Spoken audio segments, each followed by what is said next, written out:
This is Love Letters by Sarah Reddy, read for you by Monica King. 1. The letter in the library book isn't addressed to me. In fact, it isn't addressed to anyone. I look around Bryant Park, at the mom and daughter arguing over cappuccinos, at the couple kissing in the grass, at the families lined up to buy tickets for the carousel, and I wonder, is this a joke? Did one of the strangers nearby write it and slip it into the book just before I grabbed it from the bookshelf? Are they watching me now? I stare at the crowd of people rushing by on the sidewalk, at the pigeons wandering close to my table, hoping to snag a bite of my panini, at the bus chugging slumberously past. No one's paying any attention to me. I run my hand over the paper.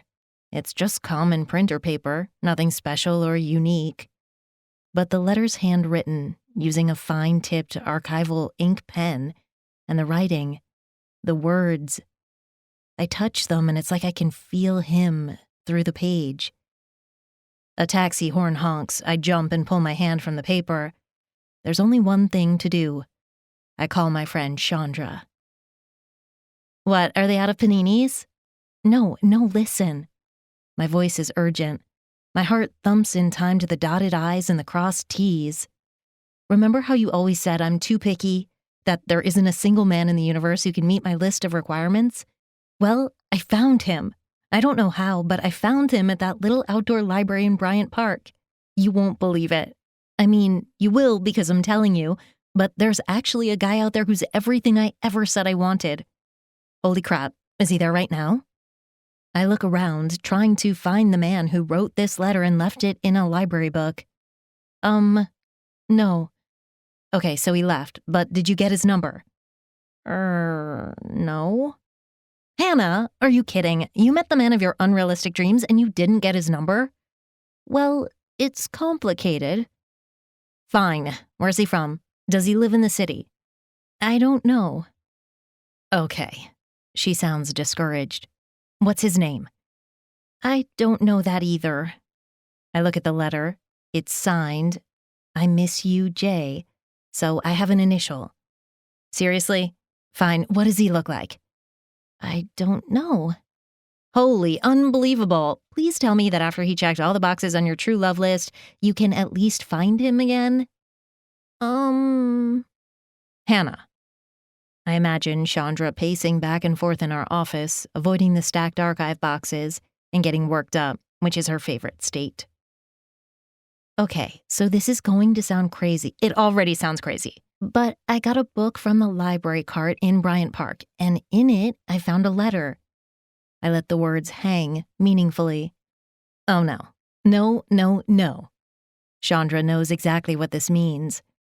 We work at a prominent historical society. I've spent the last year curating 3 centuries worth of love letters from American history for a special exhibit. Chandra always says I'll never find anyone if I spend all my time comparing men to their historical romantic counterparts. That real modern men will never hold a candle to the men in the letters I archive. But the letter I'm holding proves her wrong. Oh, yes, I say. The man who wrote this letter, it's fate. He loves history. He just spent the weekend at the cloisters, not the cloisters again. It's romantic. His favorite book from childhood is from the mixed-up files of Mrs. Basil E. Frankweiler, which, as you know, is mine too. His favorite holiday is Thanksgiving, just like me. He loves to explore the city and find how history intersects with the present. He just went to Francis Tavern, so he could enjoy a pint where George Washington sat. And his elderly neighbor is sick, so he made her chicken dumpling soup with handmade noodles. He's not real. And he volunteers at the Humane Society on weekends. He's really not real. He's real! Fine. But even if he's real, it's not like you'll ever find him. Unless, does the letter have his name? His return address? What if he's 90? Or, I don't know, a psychopath who uses letters to lure in women with romantic delusions? I frown at the letter. So, he may be 90, but this isn't the writing of a psychopath. There's no return address, no name. Chandra clicks her tongue. Bad luck. Or good luck if he's a psycho. Guess we'll never know. But that's not necessarily true. I narrow my eyes on the librarian near the book cart. Gotta go. See you in 10. Don't forget my panini. I grab my purse, the library book, and the letter. The librarian, a squat woman with purple lipstick, gives me a bright smile. All done? I hold up the book. I know this is a strange request, but could you tell me the name of the person who checked out this book before me? The librarian's wide smile melts from her face, and she looks at me as if I'm a cockroach scuttling around the trash bins. No. I hold up the book. It's the first in a popular fantasy series. But the person who read this before me, no. They left a letter. It's dated from yesterday, and I really want to, no. Answer a question he asked. It's a matter of, she purses her purple lips and folds her arms over her chest. Love? I give her a smile. No. She holds out her hand. Are you returning the book? But why not? I'm not asking for criminal purposes. I just really, really want to answer his letter. It's like a pen pal thing. She shakes her head. No, it's a little thing called patron confidentiality. But you could just, write his name on a slip of paper and accidentally drop it, and I could just happen to find it, and no. Here's some free advice. Whoever it is that has you all in a lather, he isn't real. Men on paper are always better than men in real life. She holds out her hand again. Returning the book or not? I look at the cover. There's a golden castle and a black knight. It's book 1 in the series. Book 1. Thank you. I drop the book and take off with a wave. At the book cart, my fingers shake as they run across the worn book spines. Where is it? Where is it? There. I pull book 2 from the shelf. For good measure, I grab book 3. I hurry to the nearest cafe table, rip 2 pages out of my notebook, and pen a response. I carefully fold both letters and write on the outside, "Please leave in book for intended recipient." Then I casually reshelve the books and pray that he comes back and finds my letter. I arrive at the office bearing a ham and cheese panini and an energy drink for Chandra. She meets me outside. There's a metal bench near the entrance where she can get fresh air and eat her lunch in 3 minutes flat. She's digitizing the Civil War love letters this week, and she refuses to leave her desk for more than 5 minutes at a time. Thank goodness, I'm starving. She grabs the panini, her trademark gold bangles clacking, and gives me a once-over. It's funny. You still look sane, but let me see this letter. I reach into my purse and pull it out, but for some reason, I don't want her to read it. The words are too private. I'll just share a bit. She takes a quick swallow of her energy drink and gives me a knowing look. Fine. Read. I start at the beginning. He writes, I know I said I wouldn't write anymore. It's been 2 years, a year since my last letter, but that only means I've been storing up 365 days worth of memories to share with you. I know what you'd say. I won't send this letter. Where would I send it? I glance at Chandra. She's listening, her panini forgotten in her hand. I read the next line. But it's hard. I don't think you knew how hard it would be. You said I'd be okay, but how is this okay? So since you aren't here, I'll write one last letter, telling you everything you missed.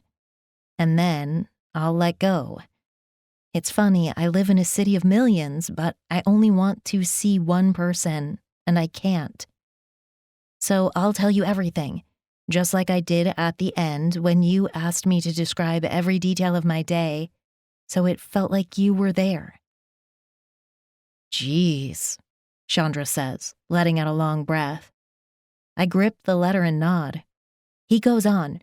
He talks about going to see John Singer Sargent paintings at the Met. Your favorite? Reading from the mixed-up files of Mrs. Basil E. Frankweiler for the 20th time. You've read it at least that many. And how he goes to the cloisters when he's overwhelmed and finds historic spots in the city to explore, and how he made his neighbor soup, and she said he was a good man, and he wondered if he was anymore because most days it doesn't feel like it. Oh no, I see where this is going, Chandra says. He's met all your true love criteria, and he's crying for help. You're a sucker, Hannah Lynn. Let me read you the last bit. I clear my throat and look at his postscript, the small, neat writing, cramped at the bottom of the page. P.S. Remember when we were kids, and you told me there was a place in the city where you can whisper into a wall and someone all the way across the room will hear you? You claimed a whisper would travel hundreds of feet, and a stranger would hear your words. I thought about that place the other day, and I wondered if I went there, would you hear me?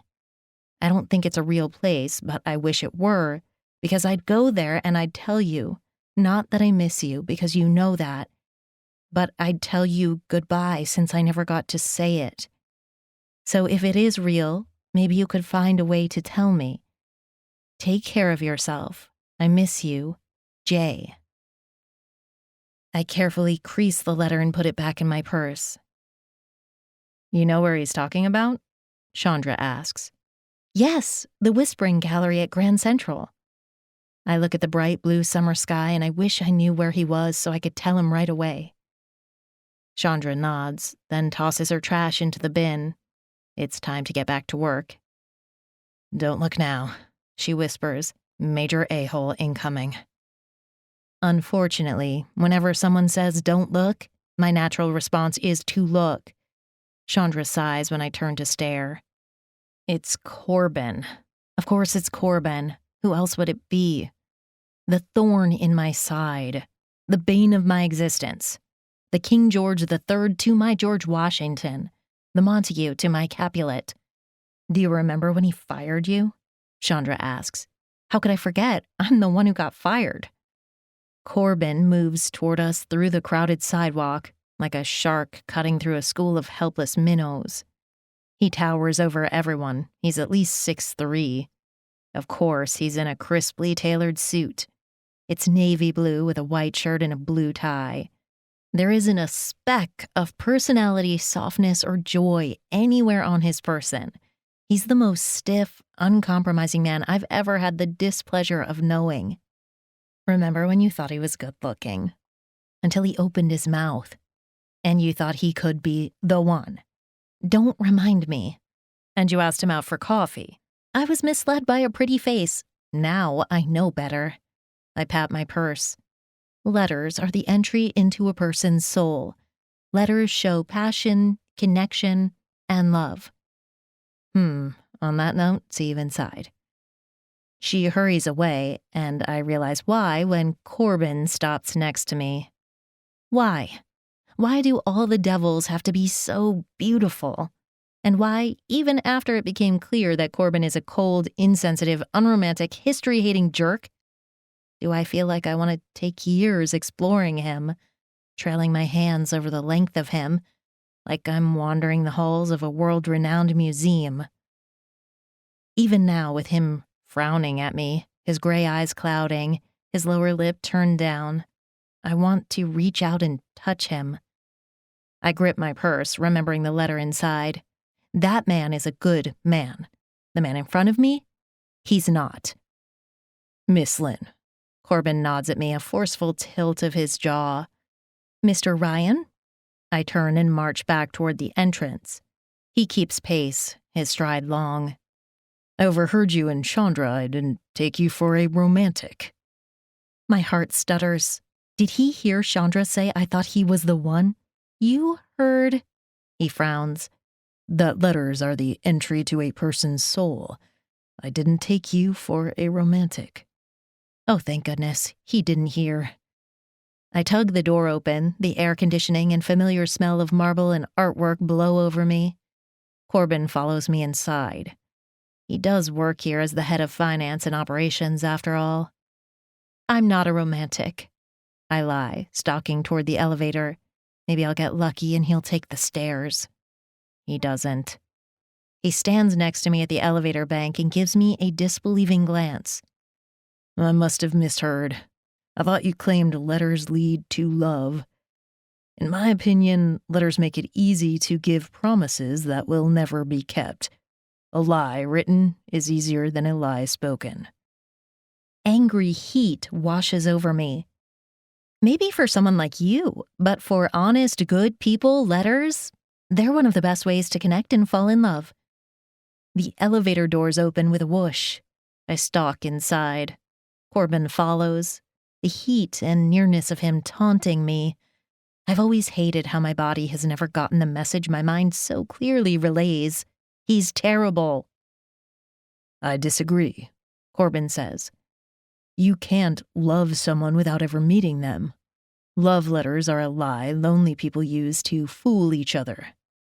That's not what my 3 centuries worth of archives say. Really? In all those letters, are any of the couples happy? Or are they letters of loss, longing, betrayal, and broken promises? I scowl. He kind of has a point. Not that I'll tell him that. Luckily, the director isn't a cynic like you, so I get to have my exhibit. Corbin was against the love letter exhibit from the start.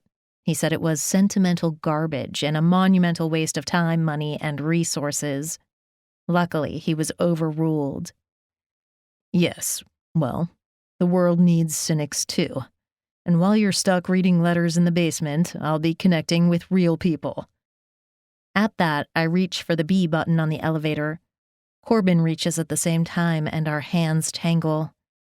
He's warm, and when his fingers cross over mine, it feels like the loop of a cursive Y crossing over itself, voluptuous, expectant, and full of promise. My fingers tingle and warmth rushes through me, leaving me achy and longing. I yank my hand back and step away. Corbin frowns, the air between us thick and electric. I swear his gray eyes go hot, then turn cold when I step back. He hits the elevator button and we descend. I grip the brass railing and ignore the way I want to lean toward him. The elevator dings and the doors swing open. I let my breath out in a relieved rush. Corbin looks me over and shakes his head. "What?" I ask. He holds out his arm to stop the elevator from closing. I hope you're right about the letters, but from experience, I know you're wrong. I stare at him, stunned at how I can still feel the ghost of his hand on mine. I shake my head as he walks from the elevator. The door closes and I'm stuck inside, riding back to the first floor. It's only when the doors open and a dozen tourists climb on that I realize he wasn't talking about finding love and connection. He was talking about the exhibit and whether or not it will be a success. Because all Corbin cares about is the bottom line. It doesn't matter. He doesn't matter. I'll keep hoping, and tomorrow I'll go back to Bryant Park and see if there's a letter waiting for me. 2. He wrote back. More than that, he left his email address, NY History Lover. I told him the location of the Whispering Gallery and that I hoped he made it there. I wrote that Francis Tavern was nice, but on stalking George Washington, I preferred visiting Van Cortlandt House or St. Paul's Chapel. I told him my favorite book was also The Mixed Up Files, and I loved Thanksgiving too, particularly my grandma's caramel apple pie. And then I asked if he'd write me back and let me know he received my note. He did. In Book 3, he left another handwritten letter. In it, he wrote, I can't help but wonder how out of the millions of people in this city, you found a letter I accidentally left in a book. I think to not write back would be an insult to whatever brought us together. Send me an email and tell me, what's your favorite place in the city? He didn't leave his name, and so I didn't offer mine. We started writing every few days, then every day, and now 4 weeks later, we write every morning and night, sometimes more. Okay, a lot more. Don't you want to know his name? Chandra asks. We're at the Cloisters, just finishing a half-day conference about curating medieval art. We walk past a tapestry, its gold, navy, and burgundy threads bright against the plaster walls. I lift a shoulder. I mean, yes. But I know him, really know him, better than I think I've ever known anyone. A name or what he looks like doesn't matter. We step down a long stone corridor leading to the garden. But Hannah, it's been a month. Last night you cooked a meal he sent the recipes for, and you pretended you were eating with him. Keyword, pretended. I think about the tortellini with sage butter, the apple-toasted Chardonnay, the flickering candlelight, and smile. It was a good recipe. You trade historic walks around the city, you recommend books, you pretend to watch movies together. As your friend, I'm going to be honest. You're acting like you're in love, but you've never met. I'm going to repeat this. You've never met. He could be 90. He's 33. Chandra rolls her eyes. So he says. Honestly, it's weird that he hasn't given his name. Neither have I. I haven't told him my name or my address or my career or anything like that. Yeah, and that's odd. You know he skated at Rockefeller when he was 9, that he had a Cocker Spaniel named Dickens when he was little, that he comes to the cloisters when he needs to think. But you don't know basic things like his job or his name or what he looks like. I'm warning you, don't fall in love with a fantasy, because when you finally meet, he's going to have a donkey laugh, chronic toenail fungus, and smell like pastrami and jockstrap. But I like pastrami, I joke. Chandra throws her hands in the air. Fine, it's your life. I just hate watching you bypass real life for a pretend man. I watch her walk away, the scent of lavender and feverfew drifting in from the garden. Are you coming? She calls. I shake my head. I'm going to stay a while. She waves and I wander down the corridor to the garden entrance. It's the medieval garden Jay mentioned in his first letter. It's an enclosed courtyard full of medicinal plants and old quince trees. There's sweet violet, Cupid's dart, and lavender, all laid out in perfect square patches. Jay said there's a bench at the edge of the garden where you can let the bees buzz around you, let the sun fall over you, and let all your troubles melt away. I find the bench and sit, then run my hand over the white and gray marble and think about how he's sat in this exact spot. On the bus trip here, I sent him an email. It said, "Yesterday I went to the Met and I wondered, are you here too? I walked up Fifth Avenue and thought, are you walking past? I'm riding the bus now, and you could be 3 seats in front of me. Somehow, knowing you're in the city and that you could be next to me on the subway or beside me at the Guggenheim looking at the same painting or browsing the same bookshelf at the library, makes the city less lonely, knowing that any stranger I pass could be you. If you were here with me today, I'd take you on my favorite walk through Central Park just to say thank you. Thank you for being my friend, for making the city more magical." I close my eyes and imagine he's here, next to me. Someone drops to the bench, my eyes fly open and I flinch. Corbin scowls. "What are you doing here?" I ask sharply, imagining Jay and finding Corbin is not exactly conducive to goodwill. I glare, because Corbin's gray eyes remind me of a fallen angel in a Renaissance painting, and his lips, even in a scowl, make me want to reach out and touch them to see if they're as soft as they look. I hate it, because even after a month of writing Jay, of probably truly falling in love over letters, I'm still attracted to Corbin. It just goes to show your body acts independently of your heart. Sometimes they're in harmony and other times it's pure discord. Corbin studies me, taking in my hunter green lace dress. I thought it was conservative, but suddenly it feels like the most risque article of clothing I've ever worn. An image of Corbin tugging my dress down, the lace scraping over my skin. Him taking my nipple in his mouth flashes through my mind. I grip the edge of the bench and pray he can't tell what I'm thinking. "I had a budget meeting," Corbin says stiffly. His brow lowers as he watches my expression. "I saw you out here. You were at the conference.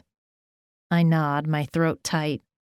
Not to be rude, I say, but I wanted to be alone. Corbin nods, then instead of leaving, he relaxes further, stretching out his legs and leaning back. You seem different lately. I glare at his casual posture. What does that mean? He shrugs. I don't know. You smile more. You seem happier. I'd say something snappy, but I'm too stunned by the fact that the stiffest person I've ever met has commented that I'm smiling more. Not that it's any of your business, but I am happier. He scuffs his wingtip over the gray pavers.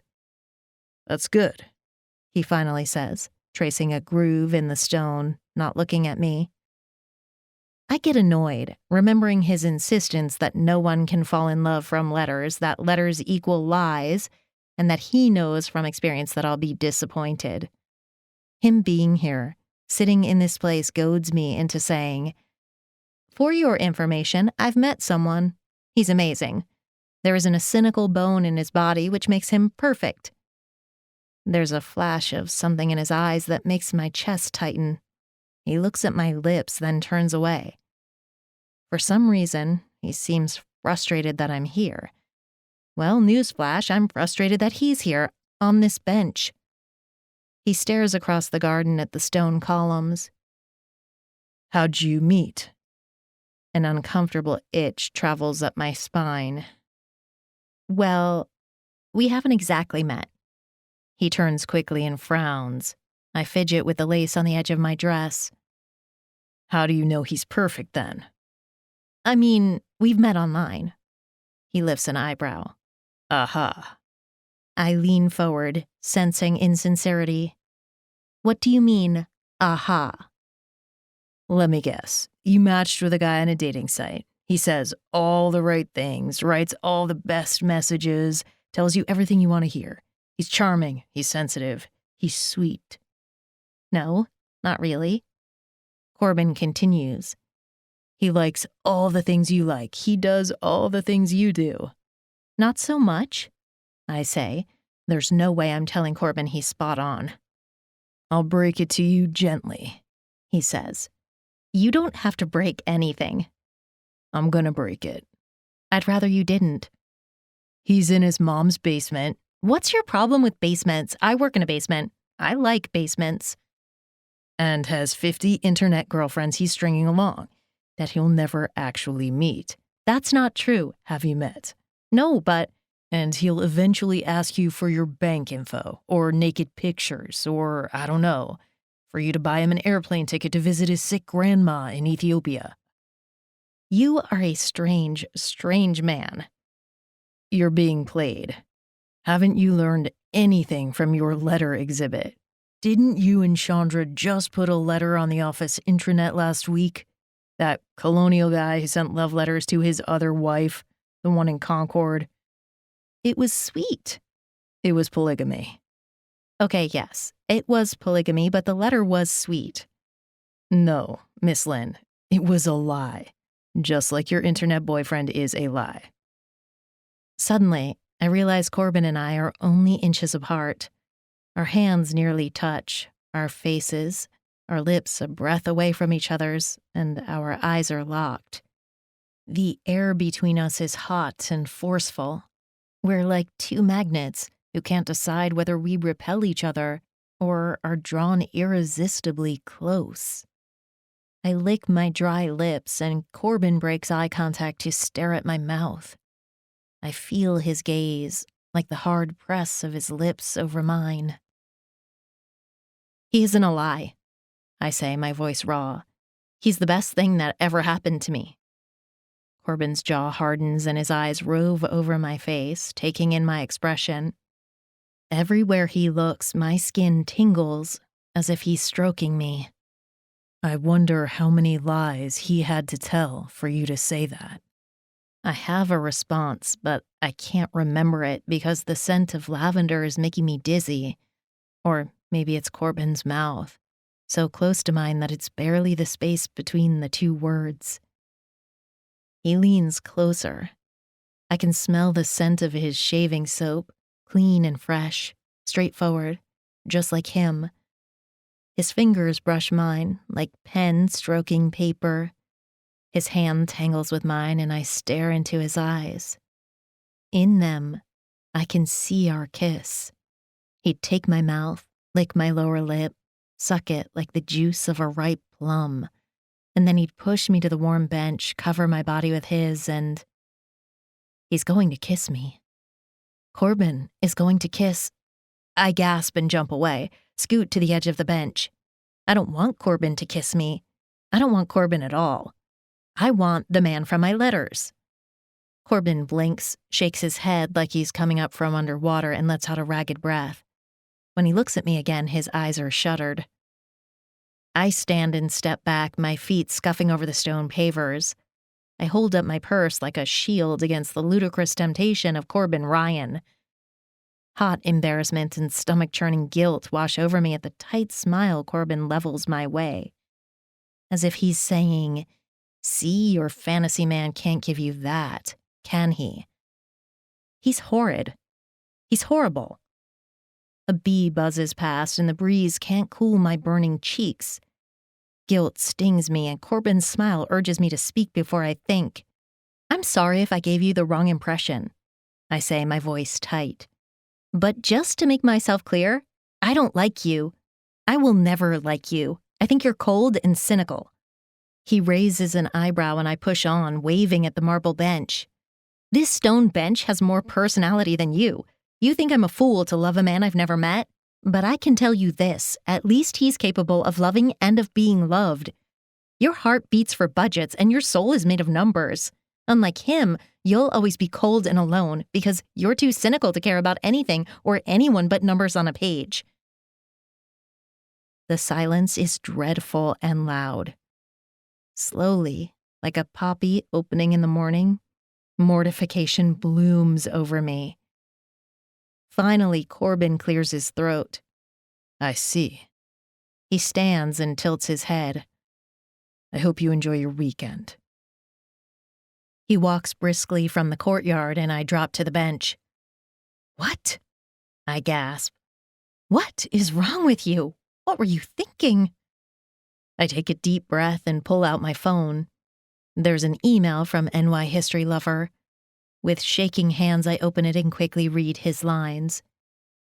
His words flow around me, pulling me through space to wherever he is. He writes, "If I were with you this weekend, I'd take you to all my favorite places. After you told me about the Whispering Gallery, I looked up other secret places. In Shakespeare Garden, there's a long curved granite bench. I'd sit at one end and you'd sit at the other, and anything I whispered you'd be able to hear. Later, we'd tour the abandoned City Hall subway station and hold hands as we looked at the vaulted tiled ceilings, the shining brass chandeliers, and the cut amethyst skylights. Then, we'd take a sunset sail of New York Harbor on an 1880s schooner with its billowing white sails and views of the skyline. But you're right. Maybe it's better to imagine that everyone I pass could be you. Maybe it's better to imagine that any stranger could be my friend." I close my eyes, wishing he were here, then write back. "Do you ever think that knowing someone through letters is easier? Because if you write something without thinking, you can delete it? As long as there's a delete key, there's nothing to regret. I'm only asking because I said something to someone earlier today that was unkind. Granted, he isn't a particularly nice person, but still, I wish I could go back and delete what I said. Would you think less of me if you knew that I'm capable of saying things I regret?" I hit send, and almost right away there's a response. "How could I think less of you? Everyone says things they regret. I know your heart's in the right place. If you said something you wish you could take back, that makes you human. I imagine whoever it was deserved it. At least you're able to say things in the moment. Me, I've always found it hard to say what I want. My brother always talked for the both of us, and after he died, I felt like I was left without words. Don't worry, though. I'll keep a delete key on hand just for you. in case you ever need it. I read his reply again, and then a third time. I never asked him who his original letter was meant for, and now I wonder if I should. Before I can think too hard, I hit reply and send one line. Was it your brother you wrote to, whose letter I found? It takes longer, at least 10 minutes of sitting on the bench watching a grackle hop between the branches of the quince trees, before a new email appears. Yes, but I'm glad you found it. He would have approved of you stealing his letter. He was always dragging me around the city on adventures, telling me to live a little. He would have laughed to discover that you're making me live again, even if it's only through letters. I hope you enjoy your weekend. That's all it says. I wrap my arms around myself and feel down when I realize Corbin said I should enjoy my weekend as well. For the first time since finding the letter in the library book, I feel lonely. So I travel to Lower Manhattan and buy a ticket for a sunset sail on the Pioneer. While I look out over the city and let the salty breeze blow through my hair, I imagine that the wind caressing my cheek is my stranger's touch, and the warmth from the sun is his hand holding mine. That night when I get home, I send an email. There's only one sentence. I think we should meet. 3. He doesn't write back for 3 long, torturous days. That's 72 hours of pacing, comfort eating, and stress. Chandra says it's because she was right and he's a 95-year-old with toe fungus. I imagine Corbin would say it's because he's a liar. But I hold out hope, and on Tuesday at 8 in the morning, right after an uncomfortably silent elevator ride with Corbin, I get an email. I hurry into the office, glad that Chandra hasn't arrived, drop into my desk chair and open it. Sorry for the radio silence. For a long time, there was a hole in my life. But then you came along and filled it. I was worried that if we met, I wouldn't meet your expectations and I'd lose you. But someone once told me that letters are the best way to know another person. If I know you like I think I do, then you won't be disappointed. You'll like me as I am. What I'm saying is, yes, we should meet. How about tonight at 6:30 in the Whispering Gallery? It's what brought us together. We should meet there. Let me know you'll come. Thank goodness. I take a deep, grateful breath and type a quick reply. Yes, I'll be there. I'll wear a red dress and carry a white rose so you'll know it's me. When Chandra arrives and I tell her the news, she yells, "A red dress? A white rose? Why did you have to be so cliché? What's wrong with you?" She spends the next 9 hours obsessing over the dress I'll wear, my makeup, my hair, what I'll say, what I'll do, how I cannot go home with him or take him to my home, and then she gives me her keychain that doubles as a knuckle duster to knock him out in case he's a psycho. At 6:23, I'm wearing my tight red dress, black high heels, and holding a white rose. My hands shake and I peer nervously at every single person who walks by. The Whispering Gallery is about 2,000 square feet, an intersection of corridors. An arrow in the stone points to the trains, and another arrow points to the oyster bar.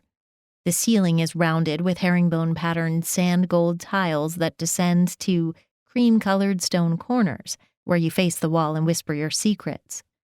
I stand in one corner, gripping the bronze railing, watching the rush hour crowd filter past. It's 6:27. He'll be here any minute. I stand on my tiptoes and... Why is he here? It's Corbin. Of course it's Corbin. He looks the same as always, navy suit, white shirt, but for once his tie's loose around his neck. Maybe he won't see me. Maybe he'll walk right past and go wherever he's going. It would be just my luck if he wants to talk and Jay sees him and decides not to stop. I turn my face and try to be discreet. Then, as Corbin draws closer, I decide to toss out discreet and hold my purse in front of my face so he doesn't recognize me, but no such luck. He stands in the center of the gallery, staring at me, his brow wrinkled, a confused frown on his face. Hannah? Oh, my word. I lower my purse and wave my arm. Go away! I hiss. His eyes widen. What? I glance around, terrified that Corbin's going to ruin this moment. Not to be rude. He gives me a shell-shocked stare, like he's seeing me for the first time, and I realize it must be the dress. He's never seen me in something so low-cut and so leg-bearing. That's the reaction I was hoping for, but it's from the wrong man. I clear my throat to get him to snap out of it. Go away! He shakes his head. Then he walks toward me and stops a foot away, giving me a look I can't read. Hannah, I'm sorry to be rude, but I'm meeting someone and I don't want you here. I step away from him. He takes in my red dress, my white rose, but then, instead of walking away, he lifts an eyebrow. Apparently, I have to be more direct. Okay, I'm sorry about what I said on Friday, but the fact remains we don't like each other, we're not friends, we barely get along at work, and I'd rather not see you outside of the office, so I wave down the corridor. Go away! I sigh. Why does he have to have such soulful eyes? They're like the silver filigree on the binding of a medieval codex, begging to be read. He watches me, weighs me, then comes to a decision. Who are you meeting? None of your business. He smiles. Well, the red dress, the white rose. If I had to guess, I'd say you're meeting your internet stalker. I glare at him. He's not a stalker. Corbin shrugs. So where is he? I look at my phone. It's 6:30. He'll be here any minute, which means you need to go. He lifts his eyebrows. But what if he's me? He's not. There's no way in the entire universe that you're him. For example, he's a nice person. He'd leave if I asked him to because he'd understand this is important. Please, just go away. I turn away from Corbin and pretend I don't know him. Unfortunately, he doesn't leave. Maybe that's him. Corbin points to a bald man with his finger shoved up his nose. I scowl and Corbin shrugs. Or maybe that's him. He points to an elderly man with a walker. Or maybe it's not a him, it's a her. He gestures at a woman in a blue wig. Go away. But he doesn't. 30 mortifying minutes later, he's still next to me. I refuse to leave. Jay will come. He wouldn't leave me like this. Unfortunately, I can't hide it when I wipe away a stray tear. I'm not sad. I'm frustrated. Hannah. Corbin reaches over, but I pull my hand away. He's coming. Corbin's jaw tightens and he nods. I'll wait with you. I'd rather you didn't. I know. We stand there for the next 2 hours waiting for a fantasy to show. At 8:30, my feet are pinched and aching. My heart's sore, and I'm miserable from standing next to Corbin in the Whispering Gallery when all I wanted to do was stand next to the man who'd stolen my heart. I sling my purse over my shoulder and stretch my back. I'm going home. Corbin straightens and looks at his watch. Are you hungry? I hesitate. I am hungry, really hungry, and my fridge is empty. Why? We could walk through the concourse and gorge ourselves on soup, pizza, donuts, ice cream, then swing by the hidden bar. The Campbell? It's a hidden bar in the terminal built in the office of a millionaire railroad executive with the original leaded windows, Florentine decor, and coffered ceilings. I've always wanted to go. Corbin studies my expression, a hopeful light in his eyes. That's right. We could drown our sorrows with top-shelf liquor. What sorrows do you have? I'm the one who has stood up.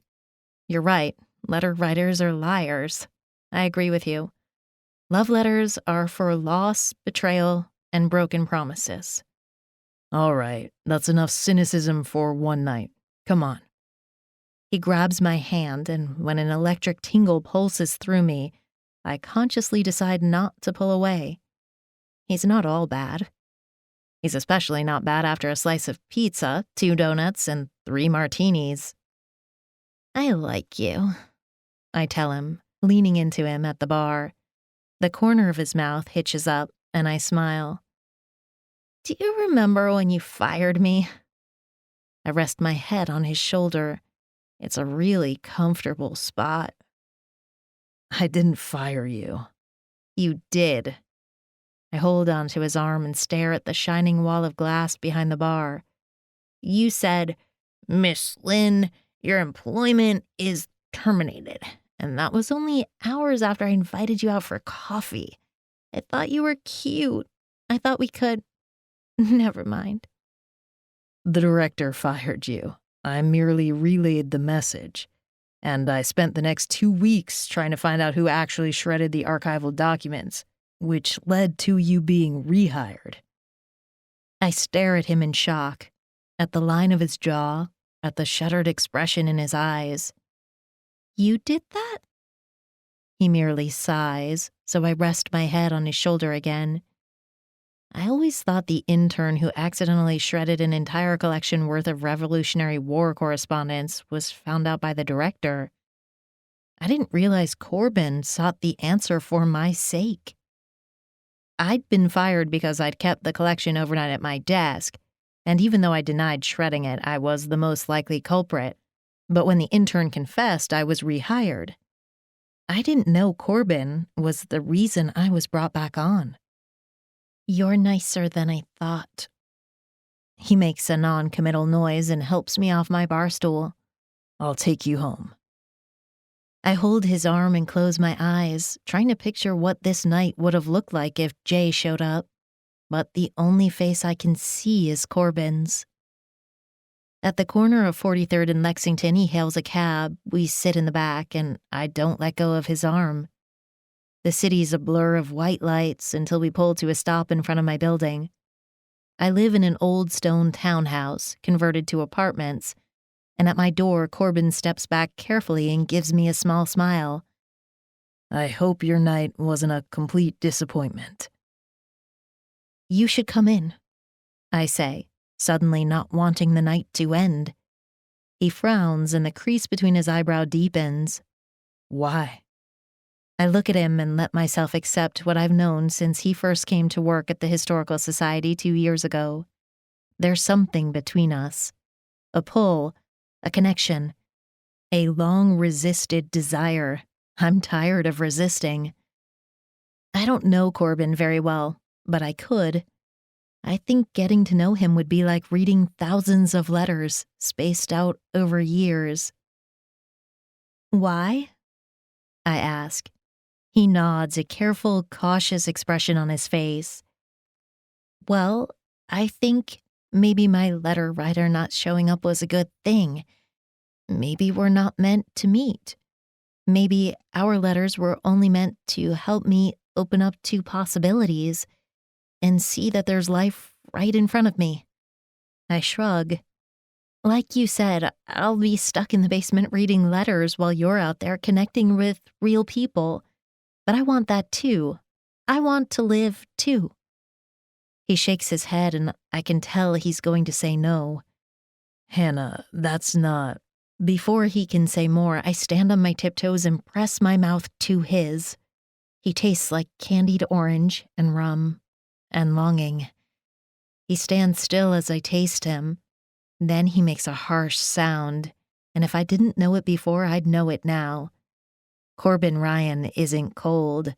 He isn't unfeeling. He isn't restrained. He devours my mouth. His hands dig into my hips, and he curses when I bite his lip. I back up, unlock my door, and swing it open, all while he's kissing me, his hands roaming over my hips and the curve of my spine. I drag him into the entry of my apartment and kick the door shut. My apartment's a tiny one-bedroom full of books and antique furniture. There's a bed down the hall, only 20 feet away, but it may as well be as far as the moon. Corbin pushes me against the wall and sparks dance over my skin like paper lighting and burning. His eyes close. His eyelashes fall to his cheeks and his lips meet my shoulder. His kiss feels familiar, and when he opens his eyes and looks at me, I realize why. It's because his kiss feels like a love letter. It's like a switch inside me flips, and after 2 years of fighting this, I realize that what I've been fighting is something that feels a lot like love. Corbin runs his hands over me, and in his touch I feel all the words, the prepositions, the dangling participles, the I's and you's and us's. When he kneels at my feet and presses his lips to my thigh, it's as if he's writing a letter, telling me all the words that mean I love you. He tugs down my thong and then presses a kiss against my clit.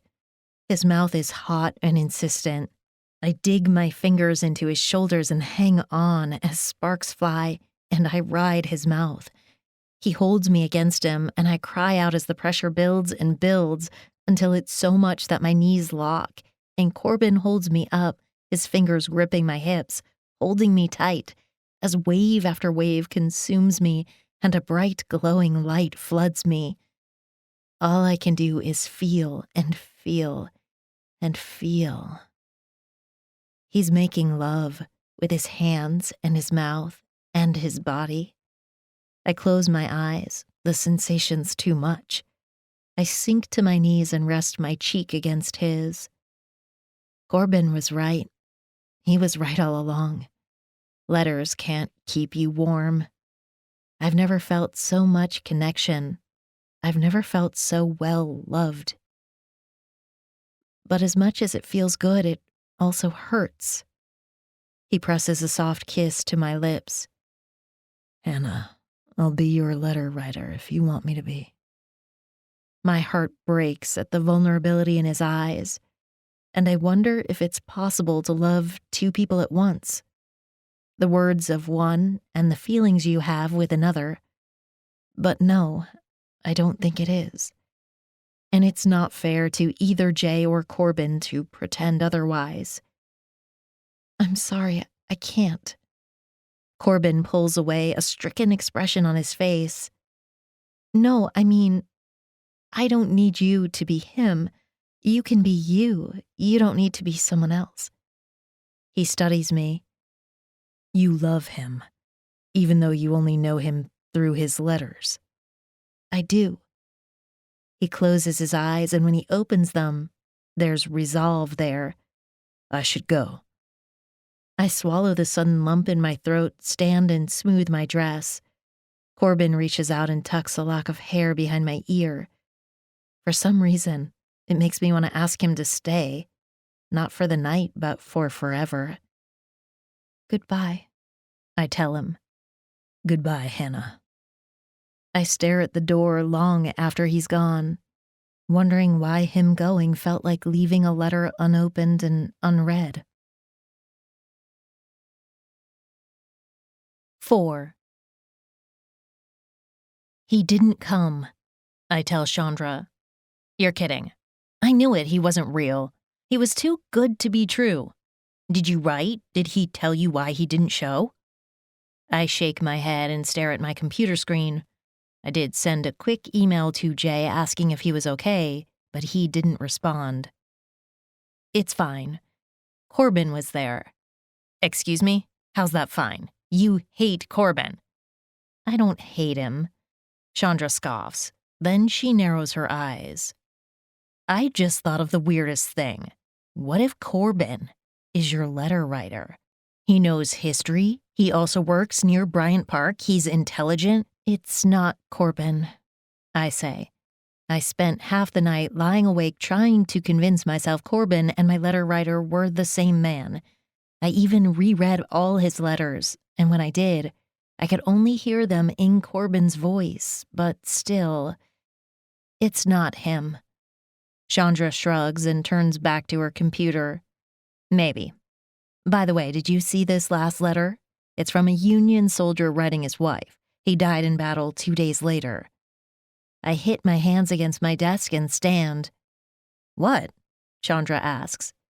I'm tired of letters that end in longing and heartache. For once, I'd like a happy ending. She rolls her eyes. Okay, it's out there, in real life. Go get it. I realize she's right. There's no reason I need to stay in this basement, reading letters, wishing for a connection. I march down the hall, up the stairs, down another hall, and knock on Corbin's door. He calls, "Come in," and I step inside.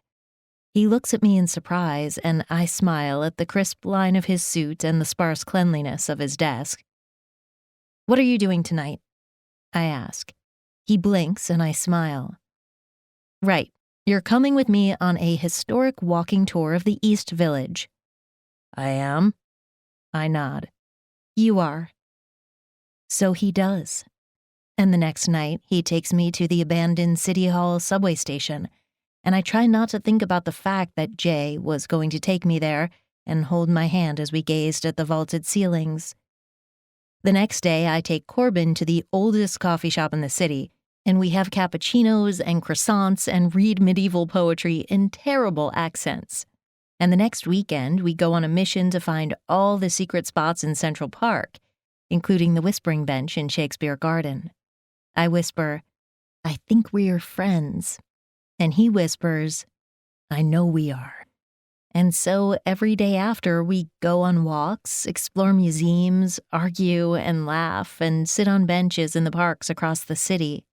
And soon, I forget that Jay never met me and never wrote back. Until a month passes, and finally, he does. He wants to meet again, tonight, I tell Corbin, waving my phone. There's no explanation. He just says he's very sorry, he wasn't ready, and he'd like to meet. Corbin nods, not saying anything. He tucks a strand of hair behind my ear. We're on a bench in Bryant Park near the outdoor lending library. It's funny how much that lending library changed my life.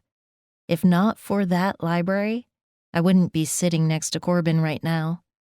Not that we've kissed or made love or done anything since that night. But I'd like to. I'd really, really like to. But there's something holding Corbin back. Maybe it's Jay. Maybe he's waiting for me to let him go. I'll do it. No, never mind. I won't. You should go, he says. You said you loved him. I love you, I want to say. You should go. I reach out and take his hand. Can I see you after? He squeezes my fingers. If you still want to. I'll always want to see you. Remember how well the love letter exhibit went? Thousands of people came on opening weekend. It received such high praise we're expanding to a permanent online collection. Of course, he says. Well, I think it's because love letters are romantic, but from my own experience, I'd rather have a day with you, walking through historic neighborhoods, lounging in the park, cooking dinner at my place, and watching classic movies. I'd rather a day like that than 100 love letters from a fantasy. Corbin stares at my lips, and they tingle like he's stroking them with his mouth. I lean forward. You should go, he says, gray eyes clouded. I lean back. Right, okay. I hurry home without looking back. 5. The Whispering Gallery is empty. It's long past rush hour and only a few people wander the corridors. I smooth my hands over my dress. It's not the red one. I changed into my green lace dress, realizing only after I left that I wore it because it's one of Corbin's favorites. I don't have a flower or a book or anything to recognize me by, but since I'm the only one here, I don't think he'll be able to miss me. I'm even more nervous than the last time I was here, because now I'm in love with someone else. Everything I told Jay, everything he told me, it'll always be there. He'll have helped me realize how to love, and I'll have helped him live again after his brother died. But beyond that, our letters took us as far as they could, and I think when we meet tonight, our hello will really mean goodbye. The only thing I really want to do today is tell Corbin I love him. I had my impossible list of requirements for true love, and Corbin didn't meet any of them. Jay met them all in a letter, but then the list didn't matter anymore, and somehow Corbin became my list. Everything he is everything I love. So, I stand in the arched corner and wait for the man who changed my life. I hear footsteps and look down the corridor. It's Corbin, but I didn't tell him where I was going. I didn't tell him where I was meeting Jay. My heart flips in my chest. He strides into the whispering gallery and gives me a small, hesitant smile. Instead of walking over to me, he walks to the opposite corner. My mouth goes dry. Corbin turns to the wall, then looks back at me and gestures for me to put my ear to the stone. I lean against it and touch the smooth surface. He smiles at me, then turns back and whispers. And his whisper travels all the way across the room, across the stone, through the air, and I hear him clear as day. I love you. I turn my eyes wide. You love me? He smiles and gestures for me to turn back around. I place my ear to the wall. It was me, he says. It was my letter you found. I love you. I'm sorry. I don't wait for him to say more. I run across the tiled floor and throw myself into his arms. It was you? It was your letters? Why didn't you tell me? I kiss him between each sentence, wrapping my arms around him. I didn't know until the night we met here, and then I was terrible. You were wonderful. I was terrible to you. I was hoping, if you got to know me better, you wouldn't be so upset it was me who was writing letters to you. I didn't expect them to become love letters, but they were, and I fell in love with you somewhere between I miss you and we should meet. I press a kiss to his lips, then another and another. 2 years ago, when we met and you looked so cold and never spoke, is that right after you lost your brother? He nods. And after I was fired, and after you rejected me, I never gave you another chance. I'm sorry. It took me a long time to remember how to love. You're Jay. James is my middle name. It's what my family calls me. I wrap my arms around him. I have something to tell you, but you have to take me home first. I get to go home with you? You do. A subway ride and a short walk later, I pull Corbin down my hallway past my living room full of antique furniture into my bedroom. This requires you to take off your clothes, I say. He smiles. It does. Definitely. He undresses, and I slowly unzip my dress, sliding it down my legs. Then I unsnap my bra and tug down my thong until I'm naked before him. You're so beautiful, he says, his gray eyes shining. The light of the lamp dimly illuminates my bedroom, casting a glow over him. I pick up the pen on my dresser and walk to him. Hold out your hand. He smiles, his eyes crinkling, and holds out his palm. Then, in slow, careful letters, I pen on his hand a cursive I, a wide-open L looping into an O that looks like a heart, and a V and an E. My Y reminds me of his touch, with the loops intersecting expectantly into the O and the U. I love you, I read. He stares at his hand and reverentially runs his fingers over the letters. That's the best love letter I've ever received, he says. Then he pushes me to the bed and I touch him and explore him, and he explores me, leaving love letters all over my body. And when he nudges my legs apart and thrusts inside me, I hold his hands and we're saying I love you and please and yes and more.